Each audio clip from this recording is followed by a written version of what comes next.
A big issue is disposal of these compounds. It used to be that we would teach people to actually flush them down the toilet, and this is not a good idea and it should be eliminated. So definitely, people should not be flushing their pharmaceuticals or their antibiotics down the toilet. So it's going back into our water. So it's going from our toilets back into the Mississippi. Essentially, our society sort of flushes and forgets.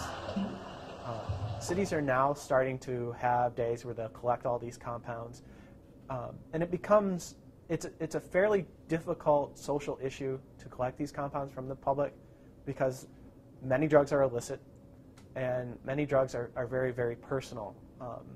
I don't know of many men who would be really open about bringing in all of their Viagra and giving it away. Okay, there's an embarrassment factor. People can see if they can return them to a pharmacist, or in the worst case, double bag them and put them into the normal trash can so they get to the landfill. Flushing it down the toilet will send it out into the world. Putting it in the trash puts it into a landfill where hopefully it's better contained. I think the solution to endocrine disrupting compounds will actually lie in our own households. Eliminate the unnecessary use of various antibacterials that are pervasive in our society. Antibacterial soap does nothing for us. Good old-fashioned regular soap without antibacterial does the same thing.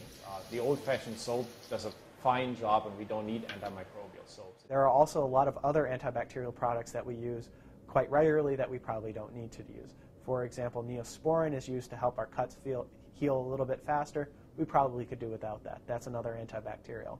There are now toothpastes that have triclosan, which is another antibacterial in it, to help us with our gum disease. Perhaps maybe we should just learn to floss. We can be a little bit more careful with our detergents and laundry soaps. Use only as much as is necessary, not a little bit extra for good measures. So there are things people can do just by being a little bit more careful with what they use and how much they use and how they dispose of things. And that will make a big difference.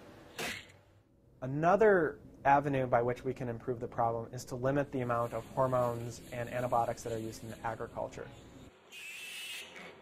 And this has been extremely controversial because basically we get a little bit better, cheaper meat for a very catastrophic problem.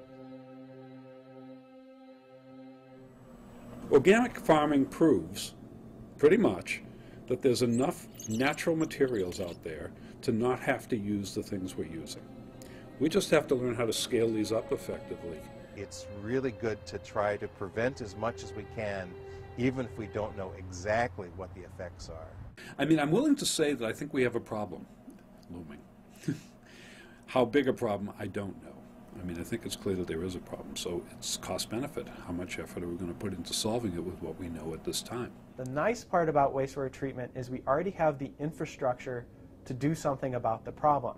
Wastewater treatment is not as good as it could be, or perhaps it should be, as far as attacking the problem of hormones, pharmaceuticals, antibiotics, or even antibiotic-resistant bacteria.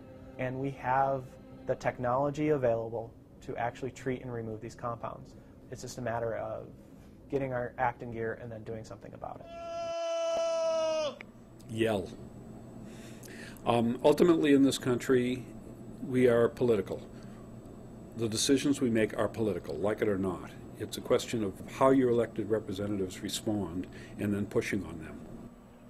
What you can do as an individual is decide where you're going to put your money and what's important to you. And my classic example of this is we spend $780 billion a year in the United States on recreational activities.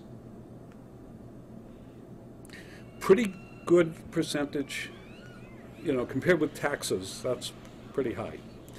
Question, how are we going to spend our monies? What's important to us?